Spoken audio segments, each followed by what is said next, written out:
Olá, pátria amada Brasil. Meu abraço a você, meu amado e minha amada, em nome de Jesus. Deus te abençoe. Hoje, 19 de abril de 2026, domingo.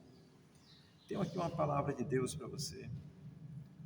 Viva com esperança. Ouça essa palavra, Deus vai te abençoar. Salmo 2, versículo de 4 a 6. Diz assim a palavra de Deus. Ri-se aquele que habita nos céus, o Senhor zomba deles. Na sua ira, a seu tempo, lhe hás de falar, e no seu furor os confundirá. Eu, porém, constituí o meu rei sobre o meu santo monte Sião. Amém. O Salmo 2, do 1 ao 3, descreve o ódio e rebeldia humana contra Deus. Do 4 ao 6 é a resposta de Deus aos rebeldes, tá certo? Do 7 ao 9 é a declaração de Deus que Cristo é o seu rei, o seu ungido. Do 9 ao 12, o domínio do Messias será universal, ou seja, o do ungido de Deus, que é Cristo. Mas vamos aqui, o versículo 4, 5 e 6, que o versículo 4 diz assim: Ri-se aquele que habita nos céus, o Senhor zomba deles. Primeira coisa, o versículo 1, 2, 3, já falei para você ontem, foi comentado no vídeo de ontem, resiste à rebelião daqueles que não creem. Ser rebelde contra Deus, no contexto do Velho Testamento, era não crer no único Deus verdadeiro, Criador dos céus e da terra. No contexto do Novo Testamento, é não crer em Cristo, porque é o Deus revelado, é o único Deus também revelado em Jesus Cristo, Senhor daqueles que creem. Então, o versículo 4 diz: ri-se aquele que habita nos céus, o Senhor zomba deles. Essa expressão, o Senhor ri-se e zomba, ela é a maneira de que Deus expressa a sua onisciência. Entender isso assim, olha, não é que Deus esteja rindo, mangando de alguém, Deus não é disso, mas o salmista, ele descreve essa ação de Deus zombar das pessoas, na compreensão que o salmista tem, nós temos também pela palavra, é que aqui está assim apresentando essa onisciência de Deus, no sentido que ele olha assim e diz, olha, eu sou o Deus eterno, divino, eu faço é rir, eu faço é zombar. Entenda assim, olha, vou dar um exemplo bem gracioso, né? Assim, um camarada que é cheio de autoridade, de poder, armado até os dentes, tem ali um pobre coitado que só tem um facão cego na mão, e ele com metralhadora e pistola, ele fica rindo, né? Daquela situação, porque ele é autoridade. Então, eu estou usando isso para você entender, de forma clara, simples, não simplória, tá certo? Deus, na sua onisciência, ele olha assim, qualquer coisa que o ser humano fazer, eu faço é rir dele, eu faço é zombar dele. Isso é o que o salmista entende para descrever assim a soberania, essa ação soberana de Deus. Portanto, nada que o ser humano possa fazer vai se opor, vai ser maior do que Deus. Amém? Do que a ação de Deus. Portanto, nada que o ser humano faça causa temor, medo ou espanto a Deus. Eu vou dizer até assim, nem bombas nucleares. Sabe por quê, querido? Olha, nós sabemos que o mundo aí está infestado de bombas nucleares, nesses países socialistas, comunistas, que o Brasil está nesse meio, só não tem bomba, mas enriquece o urânio, inclusive forneceu uma ampola para o Irã, roubada, tá certo? Sumiu lá do Rio de Janeiro, onde estão as nossas oficinas, as nossas usinas nucleares, tá certo? Não posso deixar de contextualizar, mas mesmo com as usinas nucleares, Deus assim, eu zombo disso aí. Sabe por quê? Porque Ele nos garante uma eternidade para aquele que crê nele. E ainda que exploda uma bomba nuclear, destrua o Brasil inteiro, aquele que tem a fé em Cristo está assegurado para o seu reino. Por isso que Deus olha e diz, na minha onisciência, eu zombo de vocês. Amém? Eu rio de vocês. É a linguagem que o salmista entende para expressar a onisciência de Deus, essa condição de que Deus tem ciência de todas as coisas. Por quê? Porque Ele é aquele que habita nos céus, criou todas as coisas, é um ser que não se explica. Quem tenta explicar Deus, a ciência, quando tenta explicar Deus, o cientista acaba crendo nele, porque Deus não é para ser explicado, é para ser crido. E os sábios creem, os sabidos caminho e estarão debaixo da ira de Deus, que é o que o versículo 5 vai dizer do Salmo 2. O versículo 5 diz assim: na sua ira, a seu tempo lhes há de falar, e no seu furor os confundirá. Olha, eu vou pegar aqui na sua ira e no seu furor. Isso significa a reação do Senhor, ou seja, a reação de Deus através da sua justiça contra a injustiça humana. Olha, aqueles que mataram Jesus vão sofrer a justiça de Deus. Aqueles que negam Jesus hoje vão sofrer a justiça de Deus na sua vida, já sofrem hoje.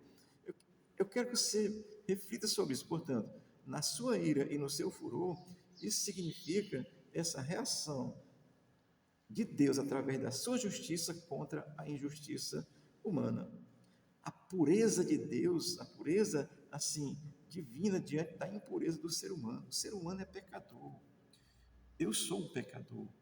Louvado seja Deus que compreendi a verdade revelada em Cristo. Me arrependo dos meus pecados. Confessei Jesus, Ele é meu Senhor, meu Salvador.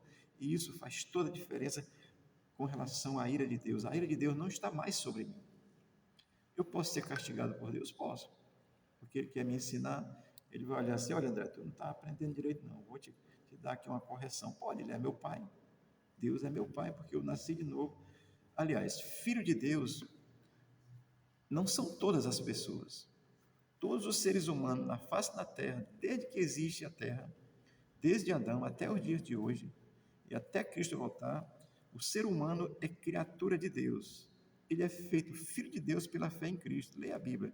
João capítulo 1, versículo 11, 12, 3, está lá escrito. Jesus veio para os que eram seus, os seus não receberam, mas aqueles que o receberam, a saber, os que creram no seu nome, foi-lhe dado o poder de serem feitos filhos de Deus. Portanto, nós somos filhos de Deus pela fé. Isso é o que a Bíblia ensina. Quem não tem isso, amado, olha, isso é tão sério, porque isso tem valores eternos. O versículo 5 do Salmo 2 diz: na sua ira e no seu furor, ele os confundirá. A ira de Deus é exatamente essa reação de Deus contra a injustiça humana, e a injustiça humana é não crer em Cristo, o justo. E a impureza humana contra a pureza de Deus, que Deus é santo. E quando nós cremos, nós vamos viver essa realidade, buscar viver uma vida mais equilibrada, que possa, de alguma forma, não agradar a Deus em si, mas por causa da justiça dele que está em nós. Isso é importante ser compreendido, tá certo? O versículo 6 diz assim do Salmo 2: eu, porém, constituí o meu rei sobre o meu santo Monte Sião. Rapidamente aqui, Monte Sião, quando fala isso, é a Jerusalém, porque Jerusalém, como o Monte Sião está ali, toda aquela circunvizinhança, a Bíblia chama de Monte Sião, inclui Jerusalém, todos os seus arredores ali. Então, Deus estabeleceu o seu trono lá, está lá. Hoje em dia só tem um pedaço do Muro das Lamentações. Um dia Jesus vai voltar, a profecia de Zacarias está lá, dizendo, e ainda não aconteceu, vai estabelecer seu trono em Jerusalém, no Monte Sião, lá onde ele já nasceu a primeira vez, tá certo? Então, assim, eu, porém, constituí o meu rei sobre o meu santo Monte Sião. Essa expressão, ela traduz, assim, olha, a importância de se ter essa fé. Constituir o meu rei, Deus, em Cristo Jesus, que é Deus, Ele é o rei dos reis, tá certo? Olha, essa questão, quando ele diz isso, trata-se mesmo de Jesus. Entenda isso, querido, olha, isso é importante a gente compreender, tá certo? Jesus, quando veio a primeira vez, ele veio como oferta, como cordeiro. Ele veio para ser morto. Lá em João, capítulo 1, versículo 29, e vai dizer a seguinte expressão: eis o Cordeiro de Deus que tira o pecado do mundo. Isso é João Batista pregando para os seus discípulos. Ele diz: olha aí, vai passando aí o Cordeiro de Deus que tira o pecado do mundo. André, que era o meu xará, discípulo de Jesus, apóstolo, seguiu Jesus naquele dia e foi abençoado. Agora, quando Jesus voltar, ele vai voltar como rei para julgar os rebeldes. Quem são os rebeldes? São os que não creem em Cristo. Hoje é dia de crer em Cristo. Queria que você compreendesse isso. que você abrisse seu coração para essa verdade, porque a verdade é Cristo. Ele disse: eu sou o caminho, a verdade e a vida. Então, João 14,6, já citei isso para você, e ele quando fala com Pilatos, Pilatos pergunta: o que é a verdade? Pilatos estava querendo filosofar, e Jesus ficou calado porque ele disse, já tinha dito para ele: a verdade sou eu, rapaz. Então a verdade é Jesus, tá certo? Quando ele veio a primeira vez, ele veio como cordeiro para morrer, e já morreu, e já ressuscitou, já subiu. E Jesus Cristo de Nazaré, a nossa fé exclusiva nele é que nos livra desse julgamento futuro, porque o rei já está constituído, o Monte Sião já está estabelecido. A questão só da volta de Cristo para estabelecer seu reino plenamente na terra. Eu estou lhe ensinando isso para que você possa entender, você possa pensar sobre essas coisas, você possa, sobretudo, crer nessa verdade que é bíblica. Então, o versículo 4 diz que aquele que habita no céu ri e zomba daqueles que escarnecem dele. E a ira do Senhor está sobre esses. E assim, ele vai confundir, você não vai, se você não abrir seu coração, você vai continuar confuso, vai achar que você pode as coisas em si mesmo ou em alguma religião. Religião nenhuma salva ninguém. Aliás, Cristo não criou religião, Cristo é Deus, amém? Então, no versículo 6, ele diz que o rei está constituído e ele vai voltar e vai voltar. Eu vou lhe mostrar o Cristo que vai voltar agora, não mais como cordeiro, mas como aquele todo-poderoso que vai julgar todos justamente. Apocalipse capítulo 1, 12 a 18, vou ler bem rápido, tá certo? Diz assim: isso é João tendo a sua visão. Voltei-me para ver quem falava comigo, voltando-me, vi 7 candeeiros de ouro. E entre os candelabros estava alguém semelhante a um filho do homem, com uma veste que chegava aos seus pés e um cinturão de ouro ao redor do peito. Sua cabeça e seus cabelos eram brancos como a lã, tão brancos quanto a neve, e seus olhos eram como chama de fogo. Seus pés eram como bronze na fornalha ardente, a sua voz como um som de muitas águas. Tinha em sua mão direita 7 estrelas, da sua boca saiu uma espada afiada e de dois gumes. Sua face era como o sol quando brilha no fulgor do meio-dia. Quando vi cair aos seus pés, como morto. Então ele colocou a sua mão direita sobre mim e disse: não temas, não tenha medo.